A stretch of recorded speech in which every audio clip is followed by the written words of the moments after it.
سلام كبرات تخاتلتي كمي ألخون كمي كنيكم لو محي جلكم متي أدلخو عبي إمونا نحنا نسحافنا فريندزنا دابنا صحفو نانا يسري بمول زخونا سبعاتي خير يوم تدادلينا كمي قرنا كوركم نعطو خريوكم زخونا سب موبايل نحيزو عبي إمونا آتيو كريو يخيلي سلازي كمي قرنا بخوركم نعطو خريوكم إذا حج زريكم كود استفلا ابلكيشن معصوي ناي لوك ناي كور مغبر يالو زي حج زريكم جن اب ايمو اتينا اب ناي بعلو ساتين ينا خنعصو زوخنه ابلكيشن ايلنا ني ابلكيشن كابلي سراوريت كا غلن يرغد محجي زي حج زريكم جن اب بعلو اب ايمو اتينا اب ساتين ينا خنعصو كاو اب ايمو اب ناتو لو غيزي نحنا نفولت خودي مصر بتنانا نفولت خود دما نات مالتي منالبا زخنه سبتدا فليتو خود زغبرنا يون كنقيرو نخلينا سلازي نايلو ما انت زي اخر يكم قدمو بن كبرات تخاتلتي حانتي سبسكرايب وي دما لايك نعاكم سلبي اي تخطكم وي دما غيزي يوسدلكم لي دقيقه يملنيا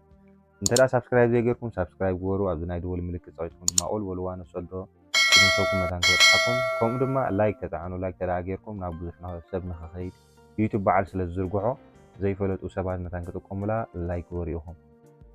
ስለዚህ አብ ኢሞነቶ አብ ኢሞ አቲና አብ ኢሞ ፋተና 50 መጣና በዚ ላዕሊ ናይ ፕሮፋይል ምልክትና አለ ኣብዚ ናይ ፕሮፋይል ለና አቱ ካው ከምዚ ለምስ መጣና ኣብዚ ሴኩሪቲ ኤንድ ፕራይቬሲ ዝብል ዘሎ ኣብዚ ምልክት ገይረልኩም ዘለኹ ዝራኣይኩም ተዳሃሊ ኣብዚ ናቱ ማለት እዩ ካው ከምዚ ለምስ መጣና ኣብዚ ፓስፖርት ሎክ ዝብል ዘሎ ኣብዚ ይራኣይና ተዳሃሊ ኣብዚ ፓስፖርት ሎክ ዝብል ዘሎ ኣብዚ ናቱ ስለዚህ እንተ ዳ ፓስፖርት እንተ ዳ ዘይገርናሉ እንተ ዳ ኮድ ዘይገበርናሉ ሃሊና ሓድሽ ተራ ኮይኑ ከምዚ ኢሉ ክመፃና ኣብዚ ኢኔብል ንብሎ ማለት እዩ ታሕተዋይ ዘሎ ካብኡ ከምዚ ኢሉ ክመፃና እዩ ካብኡ ኣብዚ ናይ ላዕሊ 4 ነጥብና ኣለዋኹም ኣብኡ ክንሰበልና እቲ ናይ መፅሓፍ ክመፅእ እዩ ኣብኡ ክንነብል ማለት እዩ መፂን ኣሎ ስለዚ ሕጂ ሓድሽ ኮድ ኣነ ዝፈልጦ ኮድ ክእትወሉ እየ ዘይንርስዖ ኮድ ኢና ክንጥቀም ዘለና ስለዚ ካብ 1 እስካብ 4 ክእትወሉ እየ ሕጂ እንደገና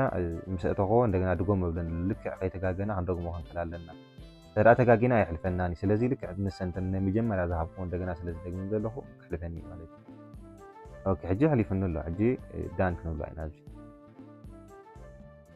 ሕጂ ወዲና ኣለና ትኮድ ቀይርናዮ ኣለና ኣብዚ ድማኒ ብናይ 10 እንተ ደሊና እዚኣ እውን ንገብራ እዛ ትሪእዋ ዘለኹም ከምዚ ኢላ ክፀንሓኩም እያ ካብኡ እዚኣ ከምዚ ነብርሃ ማለት እዩ ወላ ብናይ 10 ክንቆርፅ እንተ ደሊና ብልቲ እዩ ኣብዚ አንሎክ ዊዝ ፊንገር ዝብል ዘሎ እዚኣ ብናይ 10 ክትከውን ትኽእል እያ ኣውቶ ሎክ ዝብል ዘሎ ኣብዚ ምልክት ገረልኩም ዘለኹ ኣብኡ ንኣቱ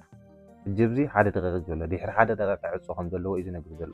ኣብዚ ድማ 15 ደቂቃ ኣብዚ ድማ 1 ሰዓት 5 ሰዓት እናበለ ይስኸይድ ንሕና ደሊና ዘለና ግን እቱ ክንብል ከለና ክዕፀየልና ኢና ደሊና ዘለና ስለዚ ከምኡ እንተ ደሊና ኣብዚ ኤቭሪ ታይም ዝብል ዘሎ ናይ ላዕሊ ኣብኡ ንቕይሮ ማለት እዩ ከምዚ ገርና ንቕይሮ ኦኬ ሕጂ ንውፃእ እቱ ምስ በልና ተዓፂፍ ፀንሓና እዩ ኣብ ኢሞ ንእቶ እንደገና ኦኬ ቀጥታ ተዓፂልና ሕጂ ስለዚ ብክልቲኡ መፂኑ ናይ 10 ናይ ፊንገር ገርናያ ነበርናን በዚ ናይ ኮድን ብዝመረፅናዮ ንኣቱ ማለት እዩ ናይ 10 ተደሊና ወይ ድማ በዚ ተደሊና ዝመረፅናዮ ክንኣቱ ኣነ ሕጂ በዚ ናይ ኮድ ከኣትየ ተኸፊተለይ ኣሎ ማለት እዩ ስለዚ ከምዚ ገርና ክንጥቀመላ ንኽእል ኢና ሓንቲ ድማ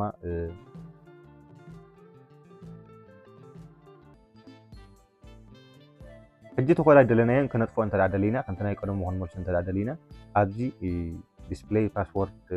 ሎክ ዝብል ዘሎ ኣብዚ ንትንክፍ ክንቅይሮ እንተ ደሊና ከዓኒ ኣብዚ ቼንጅ ፓስወርድ ዝብል ዘሎ እዚ ናይ ላዕለዋይ ትሪእዎ ዘለኹም ቼንጅ ፓስወርድ ዝብል ዘሎ ኣብኡ ንትንክፍ ኣብዚ ኣቲና ክንቅይሮ እንተ ደሊና ሕጂ ንኣብነት ልክዕ ተን ኮድ ናይ መጀመርያ ክንእትወን ክንክእል ኣለና ተን ናይ መጀመርያ ኮድ እንተ ኣቲናየን ቀይር ክትብለና ኣብኡ ኣቲና ንቕይር ማለት እዩ ክነጥፍኦ ተደሊና ከዓኒ ኣብዚ ሕጂ ዝረኣኹም ኣብዚ ዝቕይር ፅሑፍ ዘሎ ኣብዚ ንትንክፎ እዚ ገርና ኦኬ ዲሴብል ንብሎ እዚ ጠፊኡ ኣሎ ሕጂ ኮድ ክሓተና እዩ ክትጥፎ እንተ ደሊኻሲ ተን ኮድ እትዎ ንብለና ተን ናይ መጀመርያ ማለት እዩ ኦኬ ተን ናይ መጀመርያ ኮድ ይበያ ኣለኹ ጠፊኡ ሕጂ የለን እንተ ከም እንደገና ወፂና ካብቲ ኢሞ ወፂና እንተ ኣቲና ከምቲ ናይ መጀመርያ ኣይዕፀወልናን የለን